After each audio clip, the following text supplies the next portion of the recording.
Hi friends, welcome back to my channel. आज हम इस वीडियो में क्लास 6 का साइंस का chapter number 10 motion and measurement of distances, इसका पार्ट 2 हम करने वाले हैं। इसका पार्ट 1 मैंने अपने चैनल पे अपलोड कर दिए हैं, तो उस वीडियो को सबसे पहले आप जरूर देखें, तब इस वीडियो को देखें ताकि आपको अच्छे से ये समझ में आए ये चैप्टर। राइट, हमने अपने पहले के चैप्टर में ये पढ़ रखा था कि किस तरह से मेजरमेंट की जरूरत पड़ी, हमें मेजरमेंट की जरूरत क्यों पड़ी, उसके बाद कौन कौन सा डिवाइस पहले यूज किया जाता था किसी भी चीज को मेजर करने के लिए, उसके बाद स्टैंडर्ड यूनिट्स क्या है उसके बारे में हमने समझा, उसके बाद किस तरह से व्हीकल को इन्वेंट किया गया। राइट, ये सारी चीजें हमने समझ रखी है। उसके साथ हमने ये भी समझा कि किस तरह से एक करेक्ट वे ऑफ मेजरमेंट होता है, यूनिट क्या होते हैं, ये भी चीजें हमने समझी थी। अब हम समझने वाले हैं measurement the length of a curve line. तो हमने अपने पिछले वाले चैप्टर में ये तो समझ लिया है कि किसी भी स्ट्रेट लाइन को किस तरह से मेजर करते हैं। हमने ये भी समझा था कि अलग अलग डिवाइस यूज करते हैं अकॉर्डिंग टू वो चीजें कैसी है, उसकी लेंथ कितनी है, उसके अकॉर्डिंग। राइट, अब हम ये समझने वाले हैं कि किसी भी कर्व लाइन को किस तरह से मेजर किया जाए। तो आप सोच कर ये बताओ कि कोई भी कर्व लाइन को हम किस तरह से मेजर करेंगे। क्या हम मीटर स्केल का यूज कर सकते हैं? तो बिल्कुल नहीं कर सकते हैं, क्योंकि मीटर स्केल तो बिल्कुल ही स्ट्रेट होता है। राइट, तो हम इसके लिए यूज करने वाले हैं थ्रेड का, और थ्रेड के जरिए हम किसी भी कर्व लाइन को मेजर कर सकते हैं। जैसे कि यहाँ एक्टिविटी 4 में बताया गया है, use a thread to measure the length of the curve line A B. किसी भी थ्रेड को यूज करके किसी भी कर्व लाइन ए बी को हम मेजर कर सकते हैं। जैसे उसका आप नाम दे सकते हो ए बी, जैसे कि पिक्चर में दिखाया गया है, ये कर्व लाइन है एक, और इसका नाम दे दिया गया है ए बी। आप क्या करो कि किसी भी थ्रेड को लेकर उसके एक एंड पे नोट बना दो। राइट, नोट बनाने के बाद आपको क्या करो कि उस नोट को ए पे, जहां पे आपने ए पॉइंटिंग की है, उसके वन एंड पे प्लेस कर देना है। प्लेस करने के बाद अपने फिंगर्स और थंब की मदद से उसको क्या करो कि उसको, जैसे कि यहाँ पे पिक्चर में दिखाया जा रहा है, उसके एक एंड को हम अपने थंब से उसको प्रेस कर लेंगे, और फिर दूसरे फिंगर की मदद से उसको स्ट्रेच करते हुए जैसे जैसे कर्व लाइन गई है इस तरह से हम उसको मेजर कर लेंगे। अब जहां पे पॉइंट बी एंड होता है वहां पे हम उसके थ्रेड पे मार्किंग कर देंगे, और इस तरह से फिर हम उसको मीटर स्केल के अलोंग रख देंगे, क्योंकि फिर उसके बाद हम उसको उठा के जैसे ही मीटर स्केल के पास रखेंगे, इस तरह से हम किसी भी कर्व लाइन को मेजर कर सकते हैं आसानी से।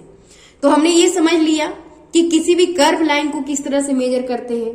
यही सेम चीजें यूज होती है किसी भी सर्कल को यूज करने में, और भी अदर कर्व लाइन को मेजर करने में, सर्कल को मेजर करने में, कर्व लाइन को मेजर करने में, इस तरह से हम मेजरमेंट करते हैं। उसके बाद है मूविंग थिंग्स अराउंड अस।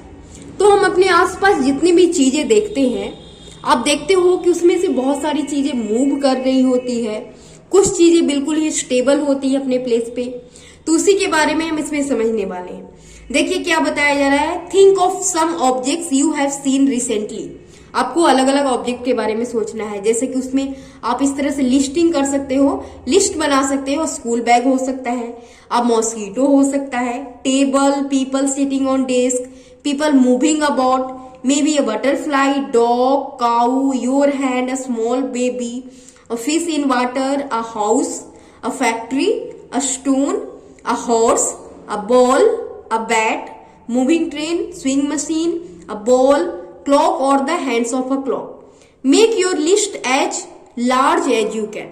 और इस तरह से आप जितनी भी चीजें देखते हो उसका लिस्ट बना सकते हो, जितना बड़ा आप बना सकते हो। उसके बाद यहाँ पे टेबल दे दिया गया है, यहाँ पे 2 कॉलम में देखिए क्या क्या करने हैं। ऑब्जेक्ट एट रेस्ट, अब जो ऑब्जेक्ट रेस्ट में है उसको यहाँ पे लिखेंगे, और जो ऑब्जेक्ट मोशन में है, मतलब जो मूव कर रहा है, उसको हम इस कॉलम में लिखेंगे।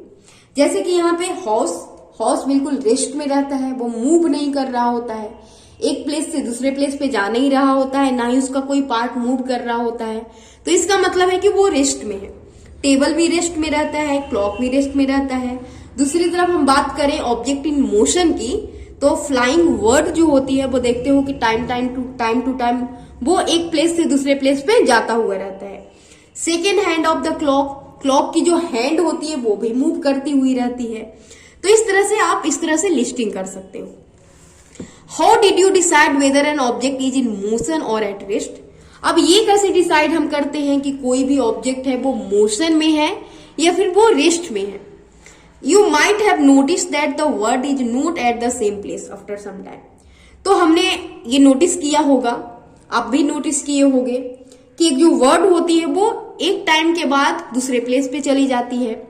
तो इस तरह से वो अपना प्लेस चेंज करती हुई रहती है, यानी कि वो मूवमेंट करती हुई रहती है, यानी कि वो मोशन में है।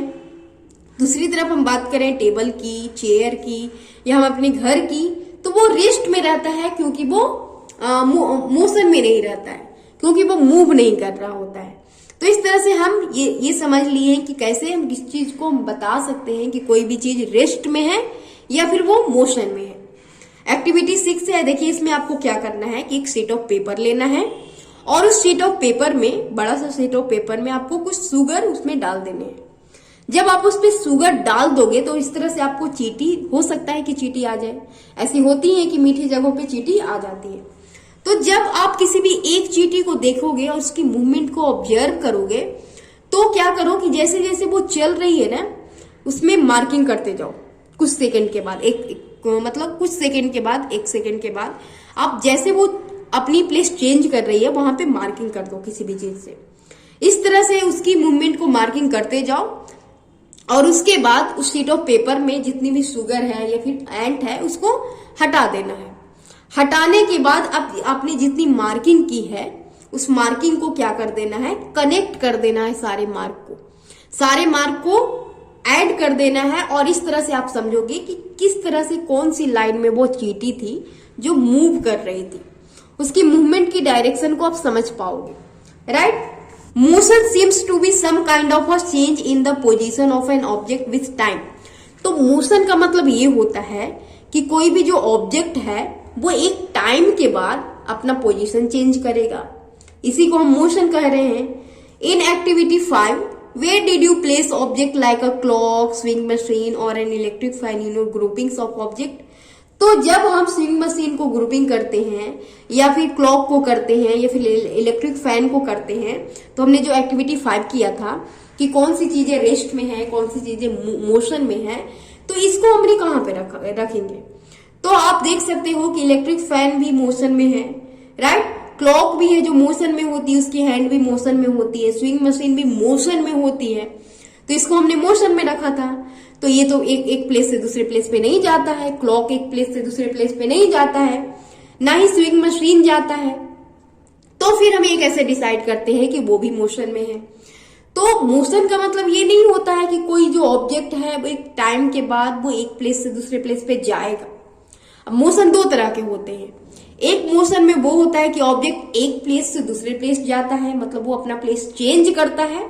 दूसरा मोशन ये हो सकता है कि वो जो ऑब्जेक्ट है उसका कोई पार्ट है जो मूव कर रहा है, लगातार मोशन में है। जैसे फैन की बात करें तो फैन की जो ब्लेड्स होती है वो मोशन में होती है, राइट? फैन की जो ब्लेड्स होती है वो मोशन में होती है। इसके अलावा हम स्विंग मशीन की बात करें तो उसकी जो नीडल होती है वो वही मोशन में होती है, उसकी व्हील भी मोशन में होती है, राइट? क्लॉक की बात करें तो क्लॉक तो एक जगह पे होता है, लेकिन उसकी जो हैंड्स होती है ना वो मोशन में होती है, एक जगह से दूसरी जगह नहीं जाती है, लेकिन इसकी मूवमेंट थोड़ी सी अलग होती है। इसकी मूवमेंट आप जब देखोगे तो देखोगे कि वो अपनी एक जगह से दूसरी जगह पे जा रही है और सेम टू सेम फिर उसी जगह पे आ रही है, राइट? तो इस तरह से वो लगातार मूव कर रही होती है, राइट? तो इसका मतलब है कि हर चीज की मूवमेंट अलग अलग होती है, right? How are they moving? Is there movement similar to that of a train? अब आप देखोगे कि जब हम फैन की मूवमेंट को देखेंगे तो वो ट्रेन की मूवमेंट से बिल्कुल अलग होती है, राइट? तो इसका मतलब है कि मोशन भी अलग अलग तरह के होते हैं और इसलिए हमको समझना पड़ेगा कि कितने तरह के मोशन होते हैं। तो चलिए हम समझते हैं types of motion you may have observe the motion of a vehicle on a straight road. तो आपने किसी चीज की मोशन को जब ऑब्जर्व किया होगा तो आपने स्ट्रेट रोड पे जो व्हीकल चल रहा होता है उसकी मोशन को देखा होगा, तो वो बिल्कुल स्ट्रेट लाइन में चलती है, राइट। इसी तरीके से जो सोल्जर होते हैं वो जो अपने परेड में मार्च कर रहे होते हैं तो वो भी बिल्कुल स्ट्रेट लाइन में चलते हैं, राइट। तो इस तरह से अगर कोई स्टोन गिरता है ऊपर से नीचे तो वो भी बिल्कुल सीधा आता है, तो इसकी भी वो भी स्ट्रेट लाइन में चलती है, वो भी स्ट्रेट लाइन में मोशन करती है। A sprinter in a 100 metre race also move along a straight track. तो जो 100 मीटर का जो रेस होता है उसमें स्प्रिंटर्स जो होते हैं वो भी क्या करते हैं, स्ट्रेट ट्रैक पे मूवमेंट करते हैं, राइट। तो ये सारी जो मूवमेंट है बिल्कुल सेम लग रही है, बिल्कुल स्ट्रेट लाइन में मूव हो रही है, और इस तरह के मूवमेंट को हम बोलते हैं rectilinear movement, rectilinear motion, right. जिसमें क्या होता है कि कोई भी ऑब्जेक्ट है वो समय के साथ क्या हो रहा है, बिल्कुल स्ट्रेट लाइन में मूव कर रहा है, जैसे हमने ये सारे एग्जांपल देखे। तो इस तरह के मूवमेंट को बोला जाता है रेक्टिलिनियर, जिसमें कोई ऑब्जेक्ट है एक टाइम के बाद बिल्कुल स्ट्रेट लाइन में मूव कर रहा है, बिल्कुल आगे बढ़ता जा रहा है, राइट। उसके बाद है एक्टिविटी 7। एक्टिविटी 7 में क्या करना है, take a stone, tie a thread to it and wheel it with your hand. आपको एक स्टोन लेने हैं और स्टोन को ऐसे हम खेल भी खेलते हैं, राइट, गेम में भी खेलते होगे आपने। तो उस स्टोन को एक थ्रेड से उसको अच्छे से टाई करके उसको क्या करो कि थ्रेड को एक दूसरे एंड को पकड़ के उसको चारों तरफ घुमाओ अपने हैंड से। तो जब आप उसको चारों तरफ घुमाओगे तो उसकी मोशन थोड़ी सी अलग होगी। हमने अभी तक जो मोशन की बात की, रेक्टिलिनियर की मोशन की बात की, वो इससे अलग है। इसमें क्या देखोगे कि वो जो स्टोन है वो मूव तो कर रही है, लेकिन मूव करते हुए फिर से वो सेम प्लेस पे आ जा रही है, राइट। इसके अलावा ये भी आपको देखने को मिलेगा कि उसकी जो मूवमेंट है, उसकी जो लेंथ है ना, आपकी हैंड से स्टोन की लेंथ बिल्कुल सेम है, दूर नहीं है, ज्यादा दूर नहीं है, वो कहीं भी मूव कर रही है ना, आपके हैंड से स्टोन की लेंथ बिल्कुल सेम है, हमेशा सेम रहती है। मूव भी कर रही है लेकिन फिर भी सेम होती है। तो इस तरह के मोशन को हम बोलते हैं सर्कुलर मोशन, राइट। इस तरह के मोशन को बोला जाता है सर्कुलर मोशन। जैसे कि फैन का ब्लेड मूव करता है, आप देखते हो कि पूरी तरह से वो क्या होता है, एक सेंटर रहता है और सेंटर से ब्लेड लगा हुआ रहता है और वो चारों तरफ मूव करता है और अपने ही प्लेस पे आते जाते रहता है। इस तरह के मूवमेंट को बोला जाता है सर्कुलर मोशन, राइट। इस तरह की आपने ये भी देखा होगा जिसमें क्या किया जाता है कि बैल को या फिर गाय को इस तरह से बांधकर उसको चारों तरफ घुमाया जाता है, जिसमें कि क्या होता है, बिल्कुल एक सेंटर होता है और सेंटर से उसकी जो लेंथ होती है बिल्कुल चारों तरफ बिल्कुल इक्वल होती है। इस तरह से सर्कुलर मोशन होता है, इसको बोला जाता है circular motion. The motion of a point mark on the blade of electric fan और the hands of a clock are example of circular motion. इसी तरह क्लॉक में भी होते हैं। क्लॉक की जो हैंड होती है ना, बिल्कुल सेंटर से मूव कर रही होती है और देखते हो कि उसकी मूवमेंट बिल्कुल सर्कुलर होती है और सेंटर से उसकी दूरी ना बिल्कुल सेम होती है हैंड की। तो इस तरह से ये सारे जो एग्जाम्पल हैं वो सर्कुलर मोशन के हैं। तो अभी तक हमने दो मोशन के बारे में समझा, एक रेक्टिलिनियर मोशन जिसमें कोई ऑब्जेक्ट बिल्कुल स्ट्रेट लाइन में मूव करती है, दूसरा है सर्कुलर मोशन जिसमें कोई ऑब्जेक्ट है वो एक सेंटर से बिल्कुल समान दूरी पे रहता है और वो मूव करता हुआ रहता है चारों तरफ, राइट। इसकी मूवमेंट क्या होती है कि एक फिर से वो सेम ही जगह पे आ जाता है। तो इस तरह के मूवमेंट को, मोशन को बोला जाता है सर्कुलर मोशन। देखिए, if we mark a point anywhere on the blades of a fan और on the hands of a clock, the distance of this point from the centre of the fan और the clock will remain the same as they rotate. तो अगर वो, जैसे कि fan को देखो तो फैन की ब्लेड मूव कर रही होती है, तो जहां पे उसके एंड पॉइंट होती है ना उसकी ब्लेड की, अब वहां पे मार्किंग कर दोगे तो देखोगे कि चारों तरफ जब मार्किंग करोगे ना तो उसके सेंटर से बिल्कुल दूरी बिल्कुल हर जगह पे समान रहेगी, बिल्कुल इक्वल रहेगी। वही सेम चीज होता है क्लॉक में। क्लॉक की जो हैंड होती है जहां पे मूव कर रही होती है, तो हैंड के जो एंड पॉइंट होता है उसका जो सेंटर होता है उसकी दूरी हर जगह पे सेम रहेगी, right. In some cases an object repeats its motion after some time.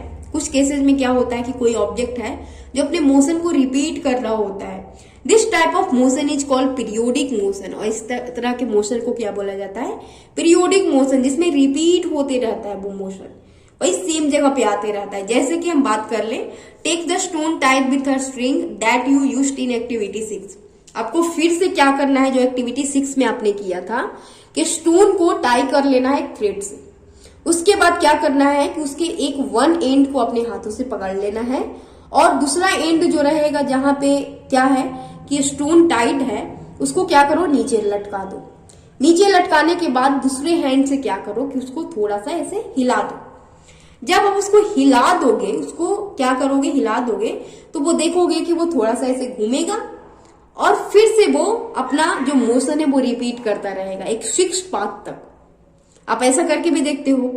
और इस तरह के जो मोशन होते हैं उसी को बोला जाता है पीरियोडिक मोशन, जिसमें ऑब्जेक्ट क्या होता है कि एक टाइम के साथ वो अपना मोशन रिपीट कर रहा होता है, राइट।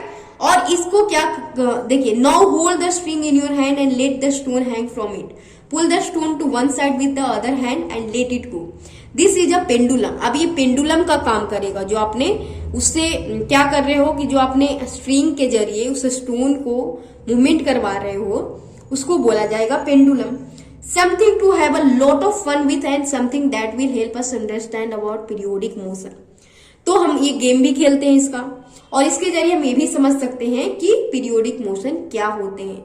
इसी तरीके से जो ब्रांच होती है ट्री की, आप देखते हो कि इस तरह से मूव कर रही होती है, यहां से यहां, यहां से यहां, मतलब कि एक फिक्स्ड पाथ तक वो मूव कर रही होती है और रिपीट भी कर रही होती है। इस तरह की मूवमेंट को बोला जाता है पीरियोडिक मोशन, जिसमें ब्रांचेज होती हैं, मूव कर रही होती है।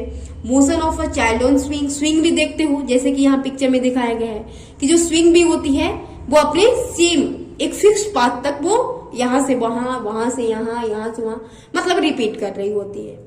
ये सारे एग्जाम्पल हैं पीरियोडिक मोशन के, राइट।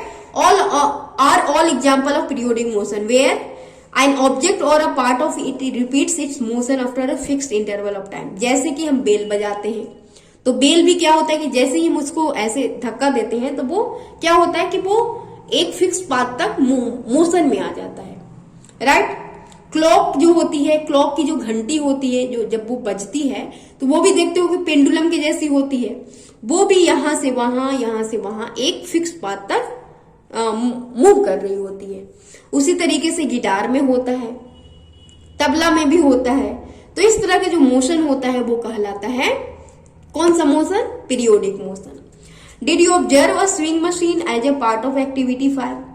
तो अगर आपने स्विंग मशीन देखा है तो उसकी जो नीडल आप जब देखोगे, उसके ऑब्जर्व करोगे तो देखोगे, you must have observe that it remains at the same location while it wheel moves with a circular motion. उसकी जो व्हील होती है वो सर्कुलर मोशन में मूव कर रही होती है, वो एक जगह पे होते हुए भी।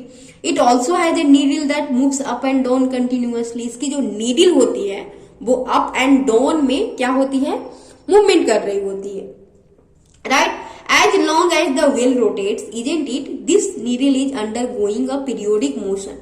तो जैसे कि वो व्हील रोटेट कर रही होती है, this needle undergoing a periodic motion.